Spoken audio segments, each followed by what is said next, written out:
Doctor संग्राम यादव। के आभारी हैं कि आपने हमें माध्यमिक शिक्षा जैसे महत्वपूर्ण विषय पर अपना बात रखने का अवसर दिया। मानवर, हमने माध्यमिक शिक्षा मंत्री जी से जानना चाहा था कि जो आज उत्तर प्रदेश में बेरोजगारी बढ़ रही है और जब से माननीय योगी जी की सरकार आई है लगातार बेरोजगारी बढ़ने का काम हो रहा है। नियुक्ति पत्र बांट देने से वो बेरोजगारी के आंकड़े नहीं भुलाए जा सकते। तो मानवर, हमने जानना चाहा था कि क्या माध्यमिक शिक्षा विभाग बढ़ती बेरोजगारी के दृष्टिगत क्या कोई रोजगारपरक शिक्षा देने का काम करेगा। विभाग ने एक लाइन में लिख दिया कि हाँ, पहले से ही इस तरह का हम देने का काम कर रहे हैं। अगर आप उसकी सूची दे देते कि किन किन आप क्या क्या आप उस पर रोजगार परक शिक्षा देने का काम कर रहे हैं, कौन कौन से पाठ्यक्रम हैं, तो सदन भी उससे अवगत हो जाता और उत्तर प्रदेश भी उससे अवगत हो जाता। लेकिन उन्होंने इसमें पूरी तौर पर गैर जिम्मेदाराना उत्तर दिया कि नहीं नहीं, इससे पहले ही पाठ्यक्रम जारी है। मानवर, आज माध्यमिक शिक्षा की बहुत ही बदहाल स्थिति है। बहुत सी भर्तियां लंबित पड़ी हुई हैं और अभी आपके बेसिक शिक्षा मंत्री ने पूरे सदन को अवगत कराया। जब हमारे माननीय सदस्य ने पूछा था कि क्या आप नियुक्ति करेंगे, तो आपने कहा कि जैसे ही न्यायालय हमें निर्देशित करेगा हम भर्तियां करने का काम करेंगे। और दूसरी तरफ माननीय मुख्यमंत्री जी ने 15 जुलाई को मान्यवर खुद माननीय मुख्यमंत्री जी का मैं ये लेके आया हूं और मुख्यमंत्री जी का मैंने स्पीच भी सुना। माननीय मुख्यमंत्री जी ने कहा आज किसी भी विभाग की नियुक्ति प्रक्रिया न्यायालय में लंबित नहीं है। मानवर, अशासकीय सहायता प्राप्त जूनियर हाई स्कूल भर्ती प्रक्रिया 2021 मैंने पिछले भी सत्र में उठाया था और आज माननीय मुख्यमंत्री जी के समक्ष उठाने का अवसर मिला। आज बहुत सी भर्ती प्रक्रिया आपकी न्यायालय में लंबित है, जिनके कारण जो आपकी मंशा है कि हम रोजगार परक शिक्षा दे लें, हम शिक्षा की गुणवत्ता को मेंटेन कर लें, आज वो कहीं जमीनी स्तर पर दिखाई देने का काम नहीं हो रहा है। मैंने पिछले सत्र में भी कहा था कि आप कोई इस तरह से मॉनिटरिंग कर लें कि कितनी भर्तियां आज न्यायालय के द्वारा, और मैं तो यह भी कहा था कि जानबूझ के सरकार इन भर्तियों को न्यायालय के माध्यम से रोके पड़ी है।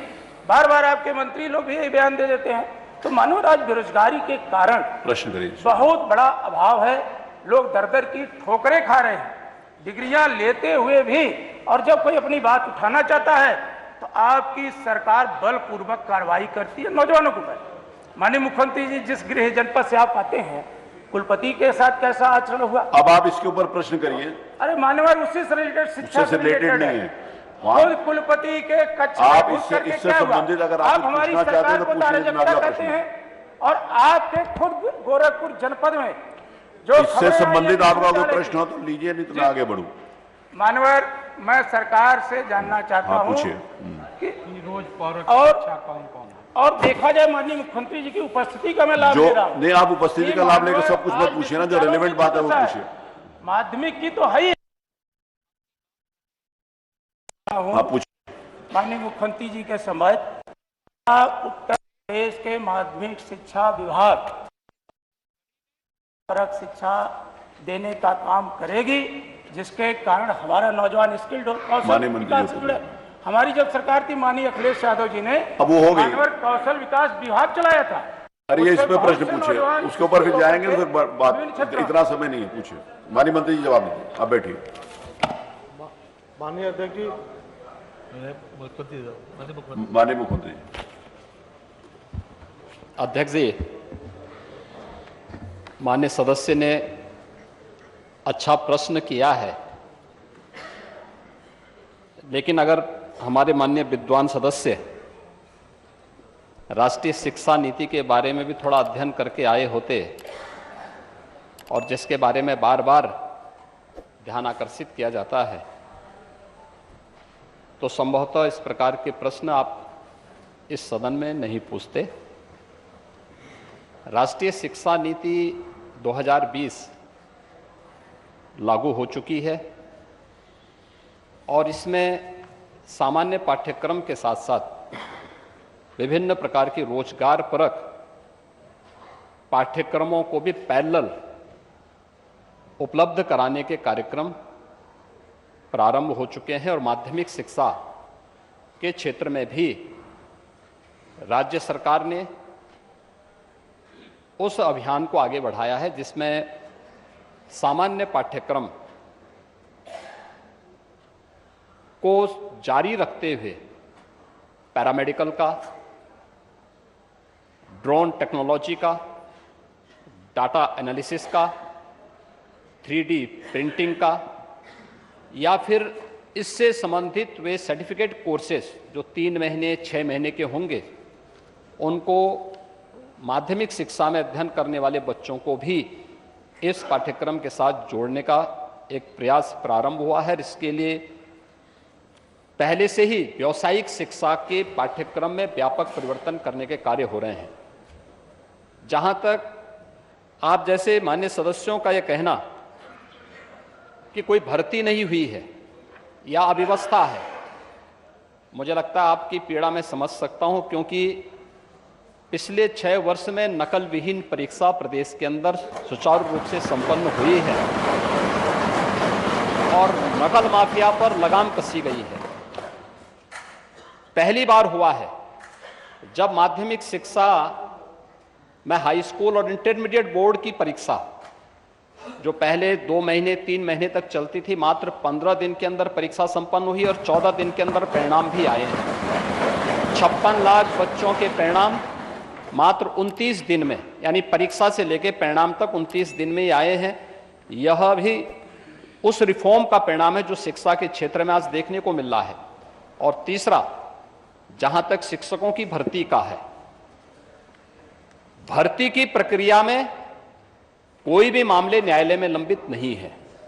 हां, जो मामले कुछ भर्ती की प्रक्रिया के बाद कुछ लोग न्यायालय में गए हैं, उससे संबंधित मामले वहां पर लंबित होंगे, वो अलग विषय है। लेकिन 1,64,000 से अधिक शिक्षकों की भर्ती बेसिक और माध्यमिक शिक्षा में अकेले पिछले 5 वर्ष के अंदर इस सरकार ने किए हैं।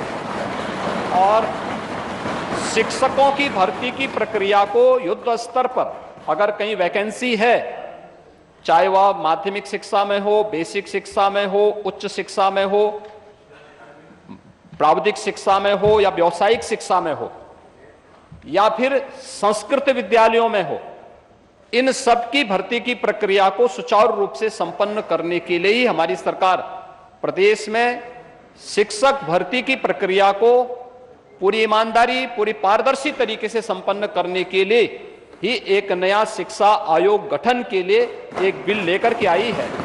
और मुझे लगता है बिल पर आपको भी अपनी बात को रखने का और उस पर चर्चा करने का अवसर प्राप्त होगा।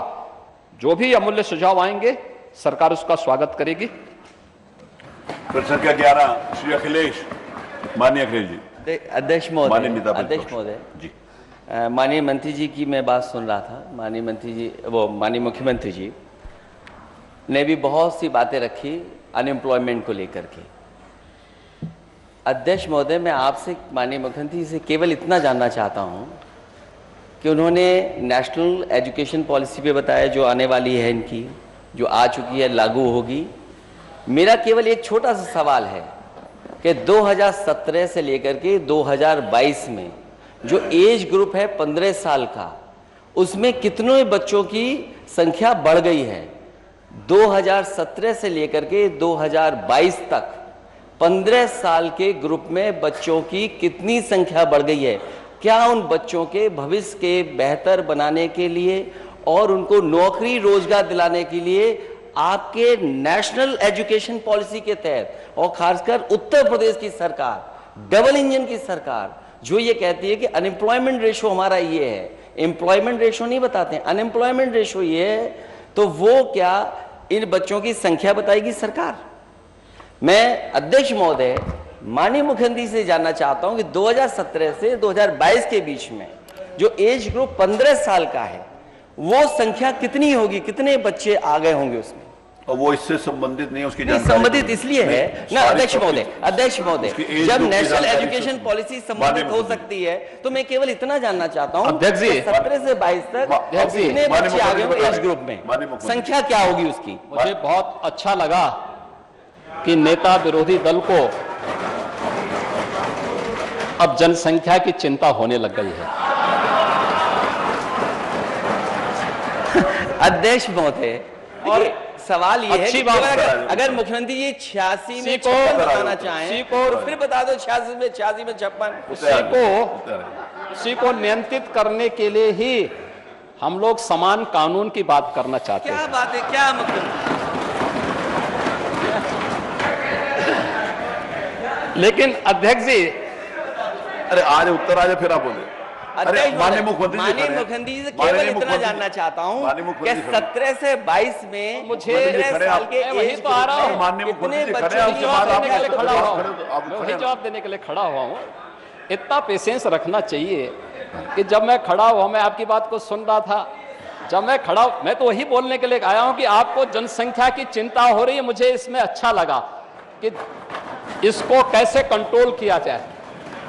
मैं यद्यपि पहले भी सोच रहा था कि चलिए समाजवादियों में कुछ तो प्रोग्रेस हुई है, और प्रोग्रेस देखिए अच्छा है, प्रगति के बारे में सोचना चाहिए। ये 5 नंबर के प्रश्न में भी माननीय बेसिक शिक्षा मंत्री से प्रश्न पूछा जा रहा था, एक प्रदेश एक कोर्स एक मूल्य, यानी एक देश एक कानून, ये भी जोड़ देते तो और अच्छा होता।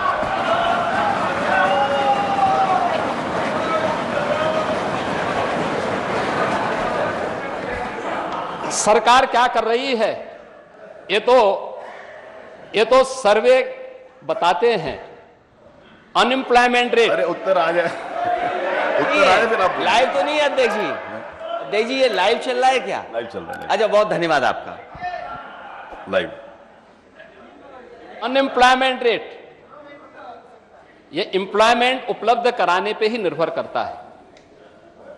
और 2016-17 में उत्तर प्रदेश का अनएम्प्लॉयमेंट रेट 19 से अधिक था, 19% से अधिक था।